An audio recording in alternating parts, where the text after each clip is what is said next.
السما أنوار تدوم، يوم يسلم 1000 يوم. مصر محروسة وسماها فرحة تملاها النجوم.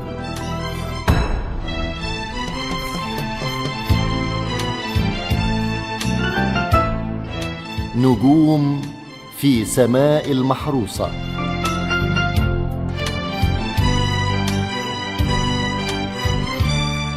نجوم في سماء المحروسة تتلألأ مع عزة إسماعيل.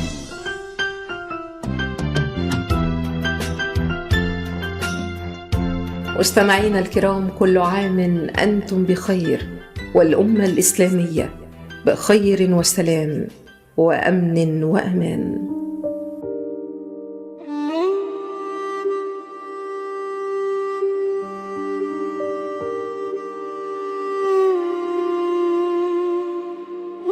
في ليلة خفت فيها ضجيج الأرض وانسحب الصخب إلى أطراف القلب، فتحت السماء لروح أتعبها البشر، فكان الإسراء جبرا، وكان المعراج حبا، وكان اللقاء رحمة من المولى.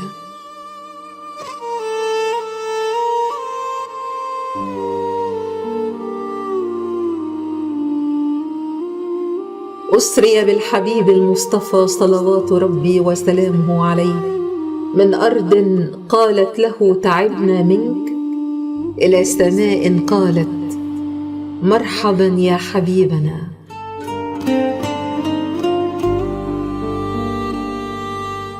لم تكن الرحلة فرارا من الألم، بل تكريما للصابر عليه، ولم يكن العروج هروبا من الواقع، بل تثبيتا لقلب حمل هم الدنيا كلها وأصبح يقول اللهم اهد قومي.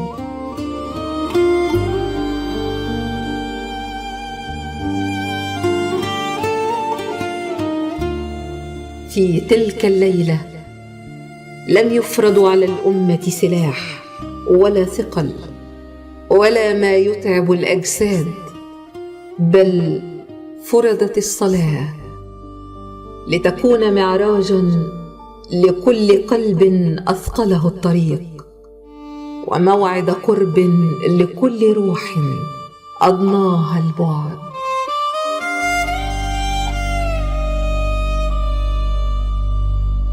في الإسراء والمعراج رسالة لكل من انكسر، أن بعد كل ليل طويل فجرا، وبعد كل صبر موعدا، وبعد كل ألم قربا لا يخيب. ليلة الإسراء والمعراج ليلة نتعلم فيها أن من ثبت في الأرض بالإيمان عرج به في السماء بالرحمة، وأن القلوب إذا صدقت فإن الله لا يتركها وحدها أبدا. في ليلة الإسراء والمعراج صلوا على من كان عروجه نورا وخطاه رحمة وذكراه حياة للقلوب. صلوات ربي وسلامه عليك يا سيدي يا رسول الله.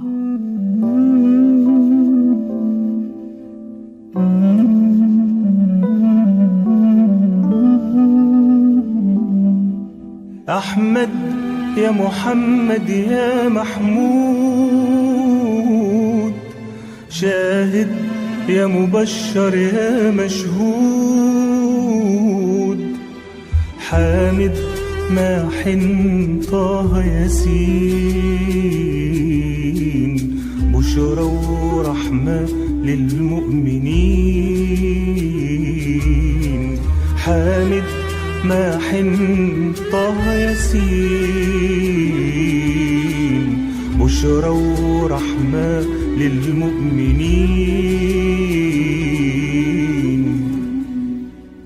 مدد مدد صاحب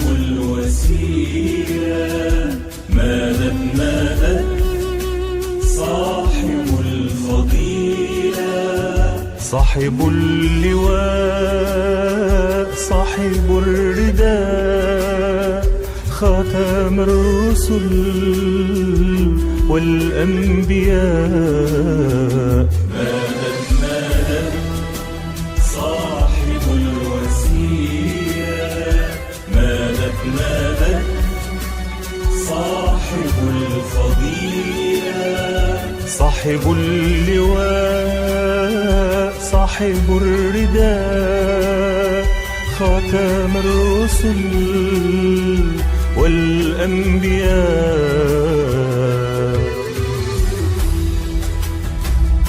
يا خليل الرحمن يا دليل الخيرات يا مطاع يا مطيع صاحب المقام صاحب الشفاعة أبو القاسم سيد ولد آدم أحمد يا محمد يا محمود أحمد يا محمد يا محمود صل وسلم وبارك عليه.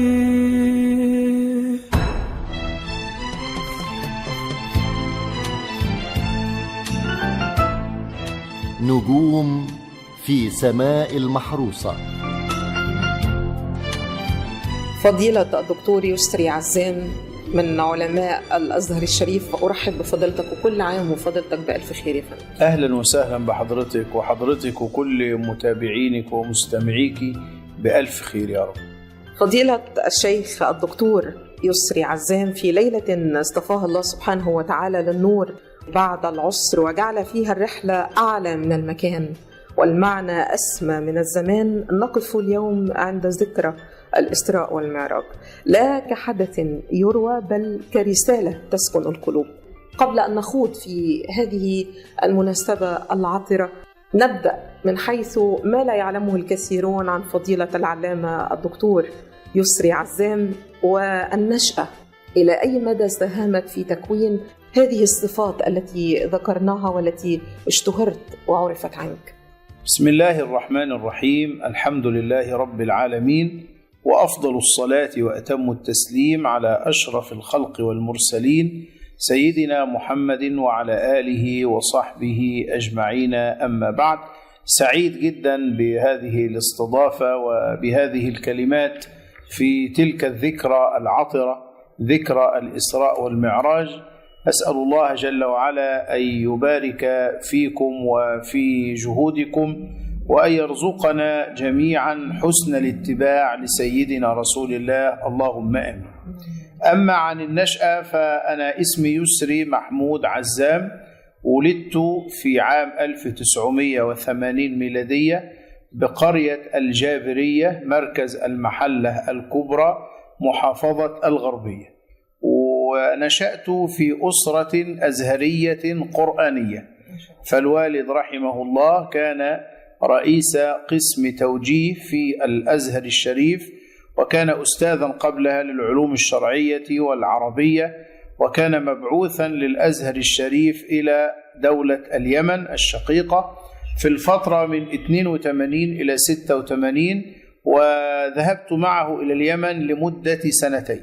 والوالدة كذلك تنتمي للأزهر، والإخوة ولي أخ أزهري ولي أختان أيضا درستا في الأزهر الشريف، حتى زوجتي أزهرية، حتى أولادي أزاهرة.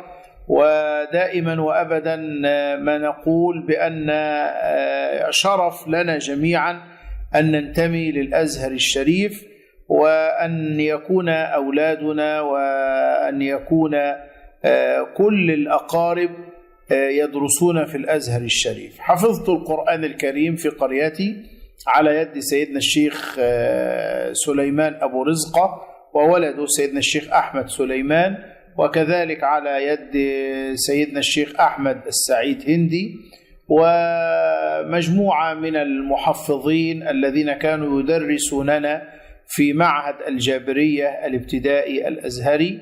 وأحببت الخطابة منذ نعومة أظفاري، وكان الوالد رحمه الله يشجعني على هذا، لأني نشأت في بيئة علمية أزهرية قرآنية، فلله الفضل والمنة. تخرجت من معهد الجابرية الإعدادي الثانوي، ثم التحقت بكلية التربية جامعة الأزهر، وتخصصت في قسم الدراسات الإسلامية، ثم حصلت على الليسانس في عام 2002 بتقدير ممتاز مع مرتبة الشرف. لم يحالفني الحظ أن أعين معيدا في الجامعة، ولكن أكرمني الله وعوضني خيرا بأن استعملني في بيوته وفي المساجد.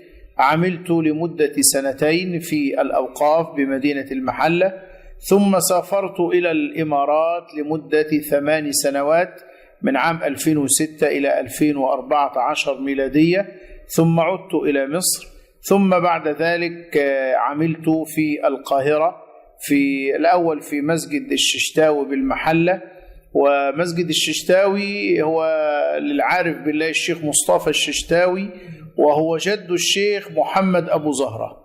ثم بعد ذلك انتقلت إلى القاهرة، عملت في مسجد صلاح الدين الأيوبي بحي المنيل بالقاهرة، ثم انتقلت إلى جامع سيدنا عمرو بن العاص رضي الله عنه وأرضاه، مكثت فيه ما يزيد على 3 سنوات، ثم الآن في مسجد نوري خطاب بمدينة نصر. في هذه الفترة بعد عودتي من الإمارات حصلت على الماجستير وعلى زمالة أكاديمية ناصر العسكرية بتقدير ممتاز، ثم حصلت على البرنامج الرئاسي الأول لإعداد الدعاة للقيادة، وأكرمني الله بالحصول على وسام الجمهورية للعلوم والفنون من رئيس الجمهورية من الطبقة الأولى عام 2019. ثم حصلت على درجة الدكتوراه في مقارنة الأديان من جامعة الزقازيق كلية الدراسات الآسيوية بتقدير مرتبة الشرف الأولى. وكان موضوعي في الرسالة دور مراكز الفكر الديني في مواجهة التطرف والإرهاب. أخذت نموذج إفريقي اللي هو مركز سلام التابع لدار الإفتاء، ونموذج أسيوي مركز هداية التابع لدولة الإمارات، والآن أعمل مدرس بكلية الدفاع الوطني بأكاديمية ناصر العسكرية، ومحاضر كذلك في الشؤون المعنوية وفي قوات الدفاع الشعبي وفي الأكاديمية الوطنية لمكافحة الفساد بالرقابة الإدارية، وأحاضر في كثير من الجامعات المصرية، وأدرس الآن مادة حقوق الإنسان لطلبة جامعة سيناء. هذا ملخص يسير. هذا كله ملخص. أنا لم ولن أقاطع فضيلتك بالتأكيد في هذه السيرة المشرفة الحقيقة لكل من يستمع إليها، ويمكن أنا الحقيقة يعني كنت في شغف أكثر من المستمعين أن أتعرف على هذه السيرة التي هي غير منشورة، ولكنها بتتضح في طريقة خطابك وفي طريقة عرضك لديننا الحنيف على كل المنابر والخطابات الإعلامية. لأن الحقيقة كان لي شرف التواصل مع فضيلتك أثناء إمامة وخطابة مسجد سيدنا عمرو بن العاص رضي الله عنه وأرضاه. صحيح لم نلتقي، ولكنه كان أول التواصل بفضيلتك وقتها دكتور يسري عزام. وهنيئا على كل هذه الرسائل العلمية التي حصلت عليها بتقدير عام الامتياز مع مرتبة الشرف الأولى.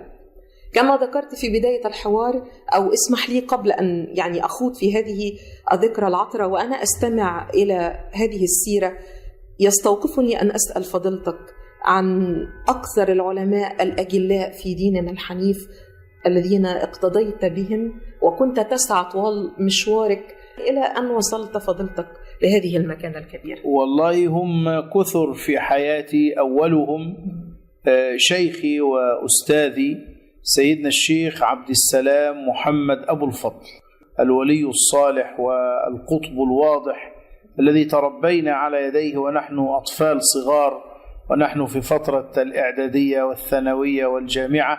كان يدعو إلى الله بحاله قبل مقاله، وكان قدوتي وأسوتي في الدعوة إلى الله وفي اعتلاء المنابر، شيخ الخطباء في زمانه، أستاذ الأساتذة وشيخ المحدثين بالديار المصرية، شيخي وأستاذي الأستاذ الدكتور أحمد عمر هاشم رحمه الله رحمة واسعة. وقد شرفت بأن ناقشني في رسالة الدكتوراه، وكان بمنزلة الوالد لي، وكنت على تواصل معه إلى آخر لحظات حياته، فتعلمت منه الأدب قبل العلم والتواضع.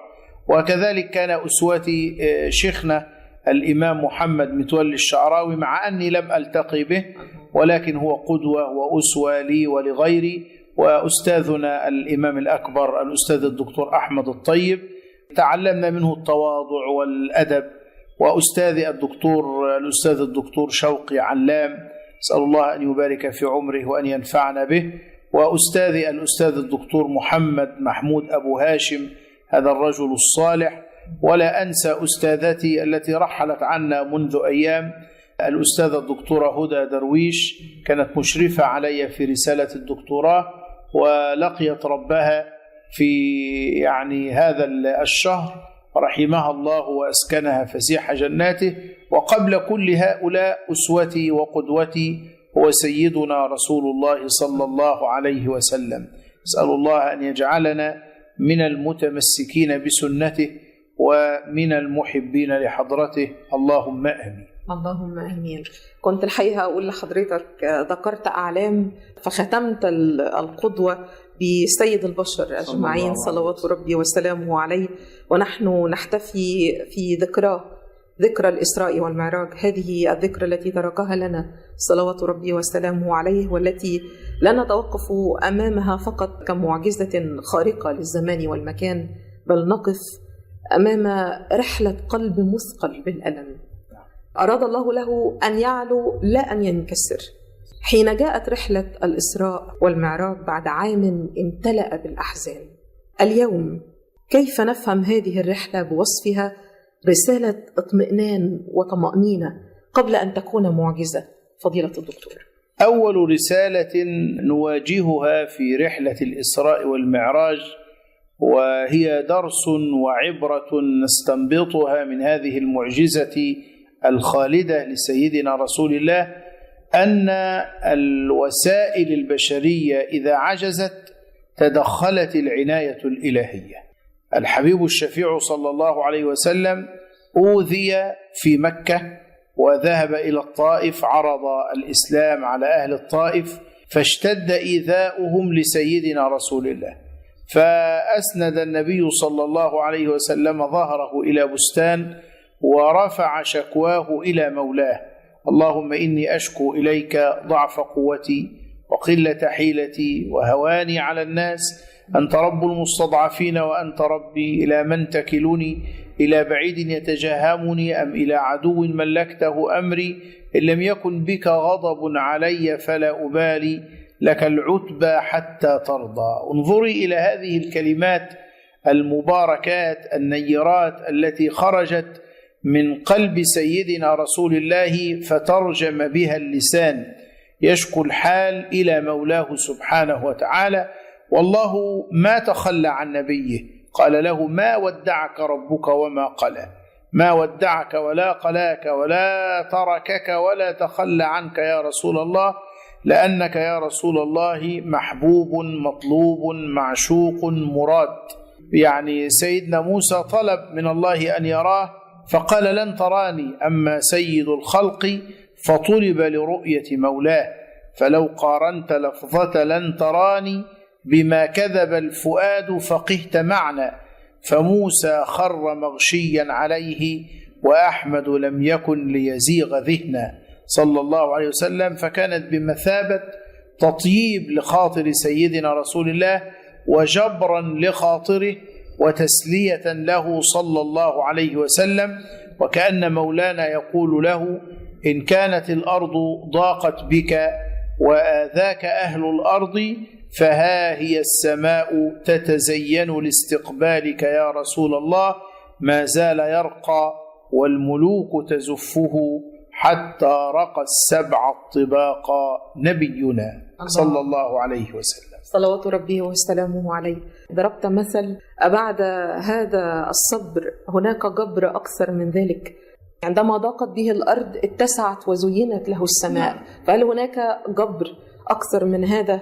بشكرك لأنك يعني لمست الله فيكم الأمر. أكرمكم الله. وكما ذكرنا فضيلة الدكتور يسري عزام، الإسراء والمعراج كانت رحلة لقلوب أنهكت. ما الذي أراد أن يثبته الله سبحانه وتعالى لنبيه أو في قلب نبيه صلوات ربي وسلامه عليه وهو يمر بهذه الرحلة السماوية بعد أقصى مراحل الدعوة؟ أراد مولانا جل وعلا أن يثبت لنا وإلى كل أتباع رسول الله أن رسول الله صلى الله عليه وسلم في كلاءة الله وتحت عنايته. الله يقول لسيدنا موسى في القرآن: ولتصنع على عيني، ويقول لسيدنا رسول الله: فإنك بأعيننا، وإذا العناية لاحظتك عيونها نم، فالمخاوف كلهن أمان. الله جل وعلا تجلى على حبيبه المصطفى وأكرمه وجمع له الأنبياء في المسجد الأقصى وصلى بهم إماما صلى الله عليه وسلم، وكان جبريل في خدمته، وكان جبريل بمثابة الدليل له في هذه الرحلة. ثم التقى بالأنبياء في السماوات العلى، وكل نبي يرحب بسيدنا رسول الله، حتى إن شيخنا سيدنا الشيخ عبد المجيد الشهاوي رضي الله عنه ورحمه الله ترجم هذا في أبيات من الشعر فقال: أقسمت بالله ما في الخلق من أحد حوى علاه وما أخطأت في قسمي، هل غيره من رأى المولى وخاطبه في حال يقظته لا في رؤى الحلم، أسرى به الله إجلالا لرتبته إلى مقامات قرب منه لم ترم، وجاءه الرفرف الأعلى ليرفعه إلى إله له بالبسط متسم، فسر بالتحف الغر التي وصلت إليه حين دنا من بارئ النسم، وفوق متن بساط الأنس شافاه بكل سر عن العالين مكتتم. هذا لسيدنا رسول الله دون غيره.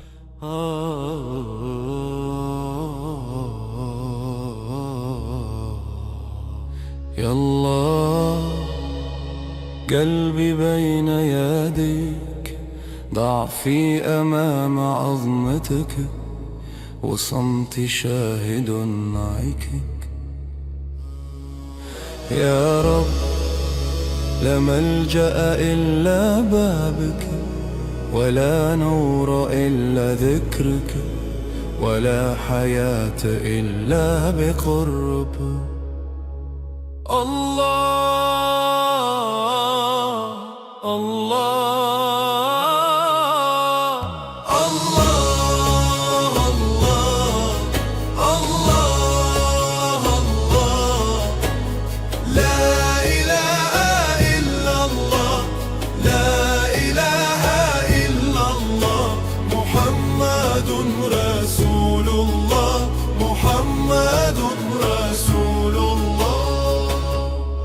يا رحمن. ليل قلبي طويل ونفسي متعبة، لكن اسمك سكيني.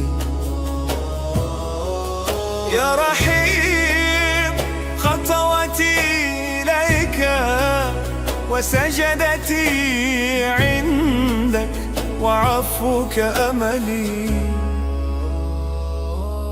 الله يا حي يا قيوم، لا إله إلا الله، لا إله إلا الله، محمد رسول الله، محمد رسول الله.